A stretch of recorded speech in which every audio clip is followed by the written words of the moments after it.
Watching headlines tonight. After the National Election Committee announced the official results of the 5th Commune Sankrat Council election, showing that the Cambodian People's Party won with a landslide victory, the CPP has declared its commitment to successfully implementing its policies. The Minister of Interior, Deputy Prime Minister Saw Keng, has urged all relevant officials to investigate and crack down on the inflow of dirty money in the illegal drug trade. The G7 announces mobilised $600 billion from the G7 by 2027 for infrastructure and sustainable development intensity. Russian missiles struck the Ukraine capital of Kiev on Sunday the 26th of June, a day after a key eastern city failed the pro-Russian forces in a major setback for Ukraine. This is the Daily Roundup on EAC News Channel. A very good evening to you. I'm Anthony Ellis.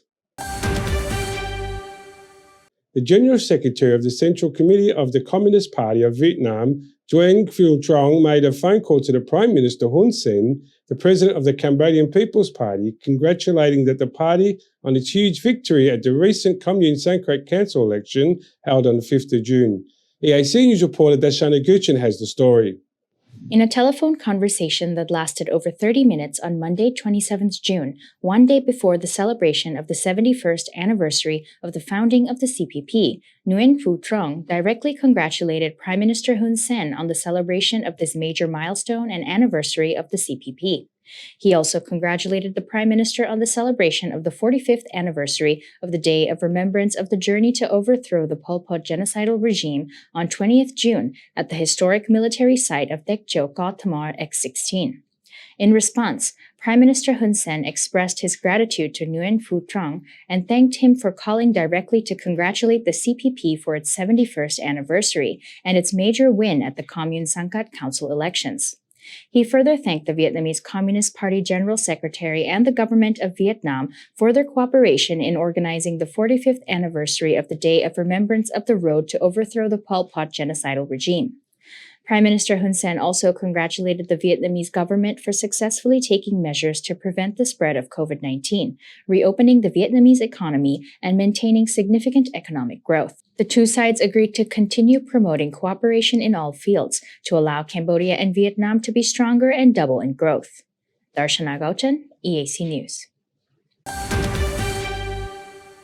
After the National Election Committee announced the official results of the 5th Commune Sankrat Council election, showing the Cambodian People's Party won with a landslide victory, the CPP has declared its commitment to successfully implementing the policies to serve the interests of the people of all levels.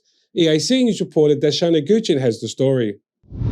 The Cambodian People's Party has released a statement regarding the official results of the 5th Mandate Commune Sankrat Council election held on 5th June 2022, saying that the election was held in accordance with the Constitution and the laws of the Kingdom of Cambodia and was free, fair, and just in a neutral environment with security, order, nonviolence, and without intimidation. More than 80% of registered voters exercised their rights and obligations by going to the polls in large numbers to vote for the representatives they wish to lead the commune from 2022 to 2027. The party state that this election reflects the maturity of the democratic process in Cambodia, especially at the grassroots level, and also shows the success of Cambodia's recovery process from the COVID-19 crisis, scoring new achievements in socio-economic development as Cambodia continues to enhance its international prestige, especially as the current ASEAN chair and as the host for the forthcoming 32nd SEA Games in 2023. In the statement, the CPP declares that it officially accepts the results of the 5th term Commune Sankrat Council election announced by the National Election Committee on 26 June and believes that the election results reflect the will and intuition of the people who voted with high hopes for the development of their villages, communes, and the improvement of their lives, while, as the party states, rejecting lies, incitement, and deceptions to distort the truth of the extremist opposition and some ill-willed circles who hinder the development of Cambodia. The party extends its deepest gratitude to its supporters in all communes across the country, saying that this victory shows that the people voted for peace and development, and adding that this win has helped the CPP strengthen its chances for victory in the upcoming 7th National Assembly election in 2023. The CPP also commends the National Election Committee, the Capital Provincial Committees, and the Commune Sangkat Election Committees for fulfilling their duties in an independent, neutral, impartial, transparent, and fair manner, and further expresses its appreciations to the royal government, local authorities, and competent forces at all levels for their active support of the election process. The party further extends profound thanks to all national observers from all political parties, associations, NGOs, and other circles, as well as international observers who closely monitored the voting process in action and assessed that the election was held in a free, fair, and just manner. The CPP affirms that it will successfully implement its policies to maintain peace, stability, security, and social order to improve the provision of public services, increase social protection for the poor and vulnerable, and develop communes in all fields to meet the aspirations and interests of all people at the local level.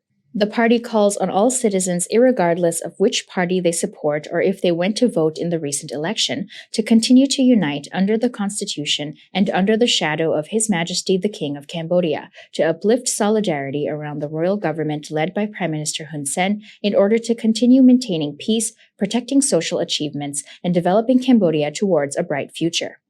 Darshana Gauchan, EAC News.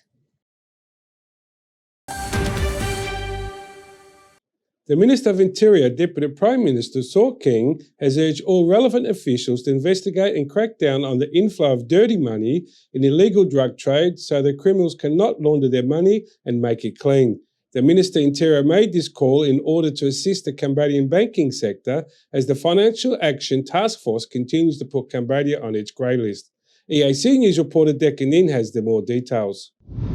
Speaking on behalf of Prime Minister Hun Sen during the celebration of the International Day Against Drug Abuse at the Cockpit Theatre on Sunday morning, 26th of June, Deputy Prime Minister Saw King stated that drug offences allow criminals to absorb a lot of resources to serve their own interest, including the use of dirty money to expand the trade of weapons of mass destruction. He called on the judiciary and all relevant institutions to work together to crack down on crime and to find out the root sources where dirty money flows into the country in the illegal drug trade. He said, "The money obtained from drug business is illegal. It is already dirty money, but where does the money go? Sometimes it is used to buy land, and we have to oppose money laundering. Even if it is used to buy land, the money earned from illegal drug trade to buy land, the land then can also be sold, and the money can be used to buy weapons. We need to clean up and fight the proliferation of weapons of mass destruction." The Deputy Prime Minister emphasized that Cambodia, as a member of the United Nations, must join this international organization in the fight against terrorism and money laundering to prevent the proliferation of weapons of mass destruction. Participating in the effort to crack down on money laundering by drug criminals in Cambodia is therefore in the interest of the whole nation, as doing so also helps maintain national security and protect society as a whole. He further added, "Sometimes drug dealers put money in the bank and cause the bank to be put on the grey list. And if we continue to indulge these activities, the bank will get put on the blacklist. And if the national bank is on the blacklist, then all the banks are. And when a bank is placed on the blacklist, it means that we cannot deposit money. Before it used to take an hour or half an hour to sign a check to get money, but now, no. They are not banning us. It's just that we cannot use it. They have to check for a week or a month or two to find out if the source of the money is right or wrong. This is the problem." Cambodia continues to be listed on the grey list by the Financial Action Task Force in France, denoting countries at risk of money laundering and that need to be closely monitored. This is the third year that the institution has put Cambodia on the list of concern. Dekanin, EAC News. The personal assistant of the Prime Minister, Seng Teng, brought up distribute gifts to the Prime Minister and the First Lady to a family who had just had triplets at the Cambodian Hospital in Phnom Penh. These gifts were delivered on Saturday the 25th of June. The charitable donations include 5 million riyal, 50 kilograms of rice, 2 large boxes of milk, 5 kilograms of sugar, and 2 sarongs and 2 scarves. The triplets were born on 21st of June 2022 at the Cambodian Hospital to 29-year-old mother Vanna Chanay and father Mitharani. Both parents are factory workers from Plai Veng province. Seng Teng said that since 1999, over the past 23 years, 388 families in Cambodia have given birth to triplets or quadruplets and have received generous donations from the Prime Minister and the First Lady to support the hardships of their daily life, especially those which come from having to raise several babies at once. The Prime Minister's assistant added that all these donations are not gifts from the royal government, the Cambodian Red Cross, or donations from parties or political motivated. Instead, these donations are sincere gifts from the Prime Minister and the First Lady's hearts, who understands that the difficulties faced by those who are given birth triplets and quadruplets. The General Commissioner of the Girl Guides Association of Cambodia, Pic Chomoni, has said that joining the Girl Guides Association provides members with knowledge, experience, life and social development, providing opportunities to work together for the benefit of society. EAC News reporter Decca Nin has more.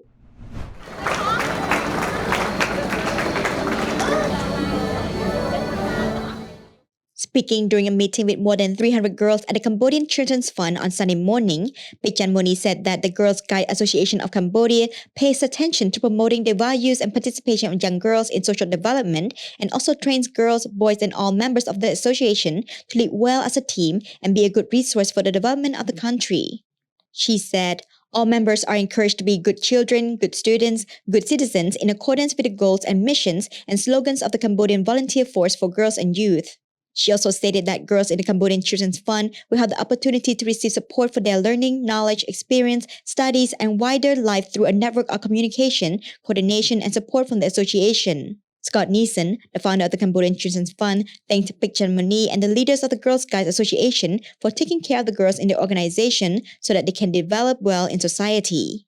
The leaders of the Samdak Dacho Young Volunteer Doctors Association, with Honman Knight as the chairman of the board and the Girl Guides Association of Cambodia, and Pichan Moni as the general commissioner of the association, are dedicated to improving the well-being and lives of boys and girls in Cambodia, including through the partnership with the Cambodian Children's Fund and the provision of support for resources and materials, budget, psychotherapy, and other activities. Dekanin, EAC News.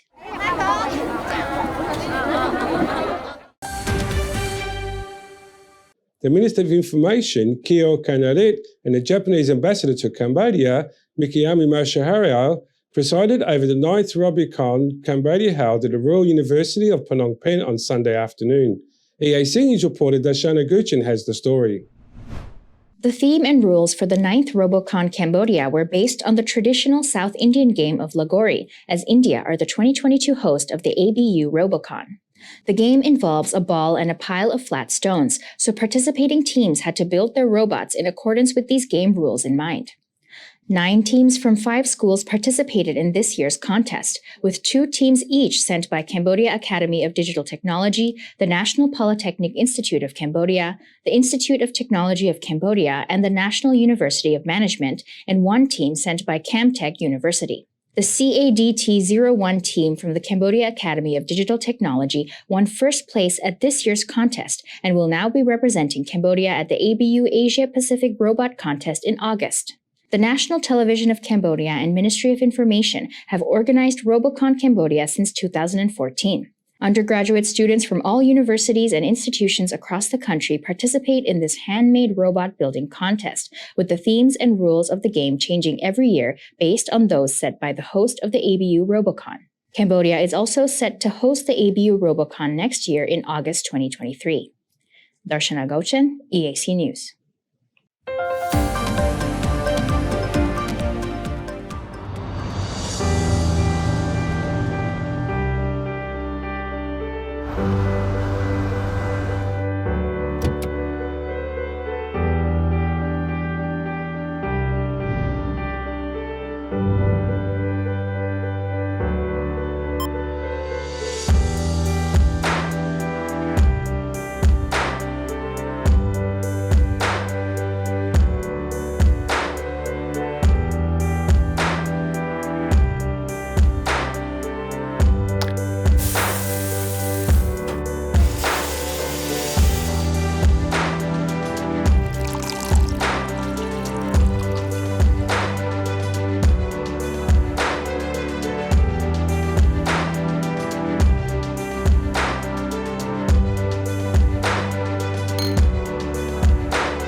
If it's happening and you need to know about it, you'll get it all right here. EAC News brings you updates and breaking news in English across all of our platforms and channels.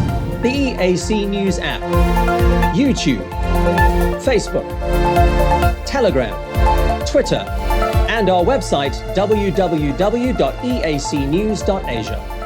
Join me and the rest of the EAC News team every day on your favorite channels.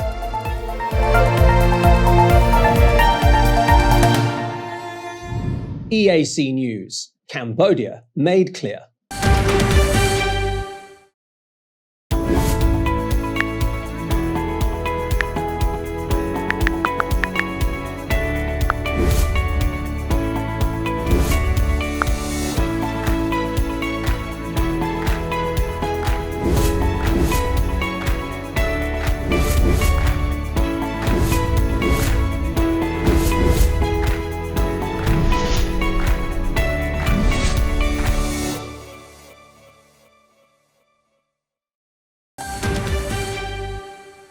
On Sunday evening, June 26, the G7 announced to mobilise $6 billion from the G7 by 2027 for an infrastructure and sustainable development initiative and stressed they wanted to show the world that democracy, when they work together, provide the single best path to deliver results for our people and people all over the world.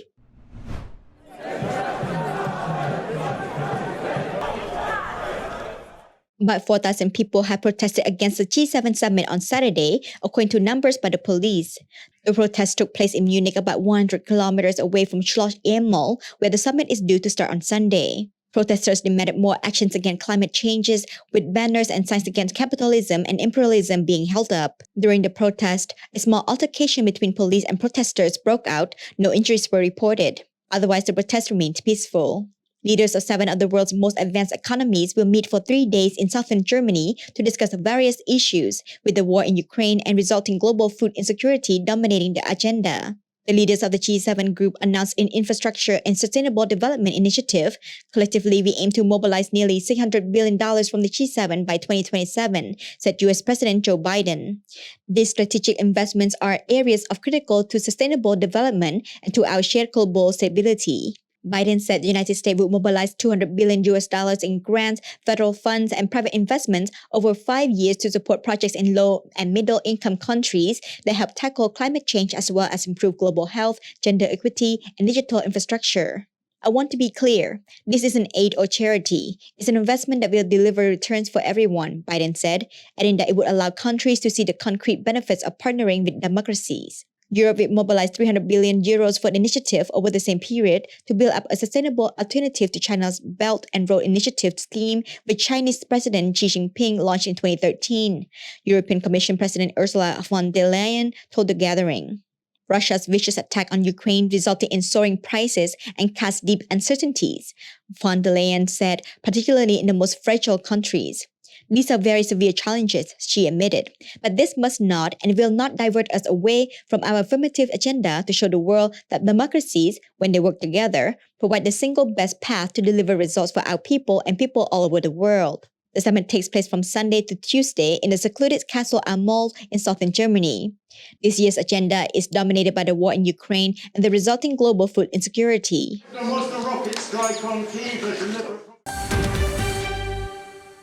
Russian missiles struck Ukraine capital Kiev on Sunday the 26th of June, a day after key eastern city fell to pro-Russian forces in a major setback for Ukraine. Russian missiles struck a residential building and a compound of a kindergarten in central Kiev on Sunday the 26th of June, killing 1 person and wounding 5 more, officials said, as Moscow stepped up its airstrikes on Ukraine for the second day. The historic district of one of Kiev's central is a home of a cluster of universities, restaurants and art galleries. Ukraine rescue workers on Sunday the 26th recovered a body from rubble of a building of the capital Kiev after it was struck by Russian missiles. Kiev's mayor Vital Klitschko said that the residents are being rescued and evacuated from the buildings. There are people under the rubble, Klitschko said. Air raid sirens regularly disrupt life in Kiev, but there have been no major strikes in the city since June the 5th, when a rail car repair facility was hit on the outskirts on the late April, shelling when Radio Liberty producer was killed and striked and hit in a building she lived in. Up to 4 explosions shook the central Kiev in the early hours in the first such attack in the city in weeks. US President Joe Biden referred to the Russian missile strikes on an apartment block in the kindergarten in Kiev this Sunday as barbarism. The leaders of the G7 countries seek to show long-term support for Ukraine, even as the world's growing impact on the world economic tests their resolve. Hundreds of protesters descended on the US Supreme Court on Sunday the 25th of June to denounce the justice's decision to overturn the half-century-old Roe v. Wade precedent that recognised women's constitutional right to abortion, while other parts of the US also had protesters demonstrating.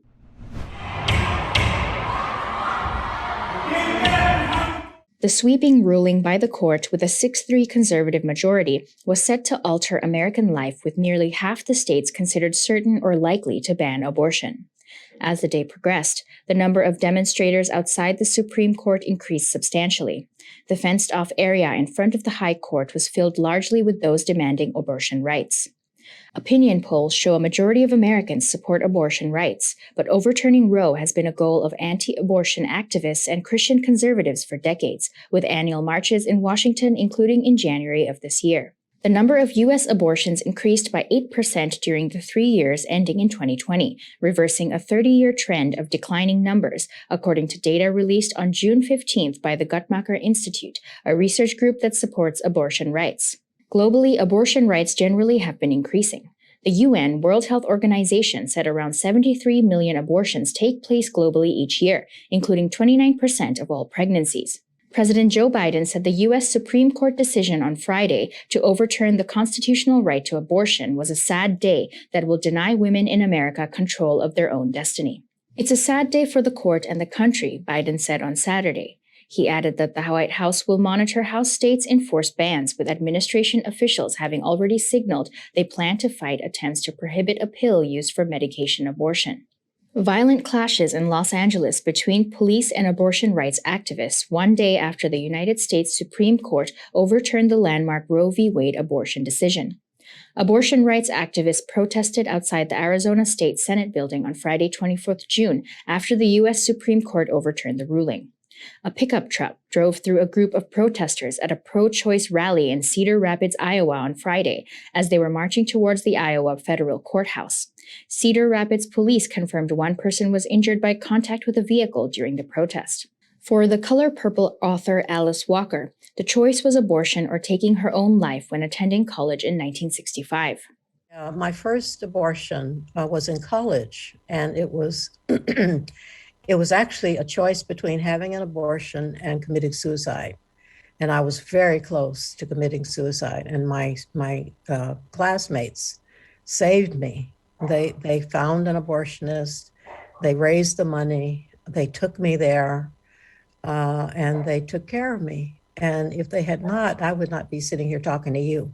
She told Reuters on Friday, June 24th, after the Supreme Court dropped its decision to overturn abortion rights.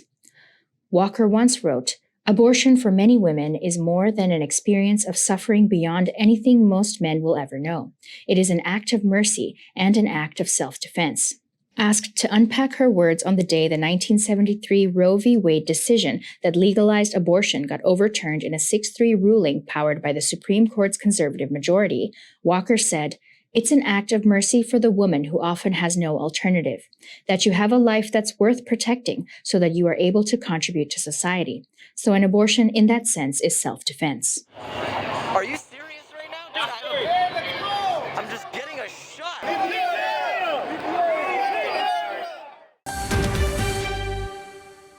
And finally, Filipina Fuchsia and Riviera was crowned Miss International Queen for 2022 on Saturday, 25th of June, at a contest in Thailand's billed as one of the world's largest, most popular transgender pageant.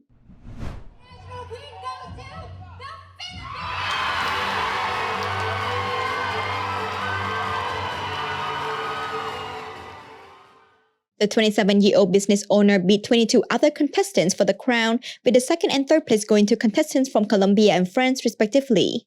The pageant, which was halted for almost 2 years because of the pandemic, resumed in the Thai seaside town of Pattaya during Pride Month to also celebrate gender equality, said Alisa Pantuksak, the CEO of Miss Tiffany Show, the organizer.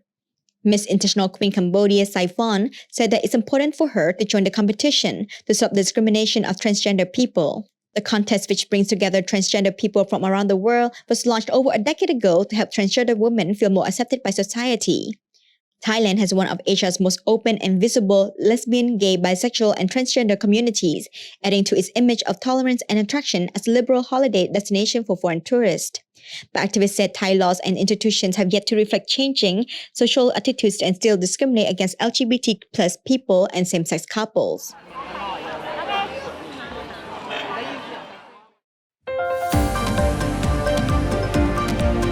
Thank you for watching the Daily Roundup here on the EAC News Channel. For more breaking news and updates, check our website eacnews.asia or search EAC News on Telegram, Smart TV or your favourite app store. More from the EAC News team tomorrow night at 8 p.m. We'll see you then.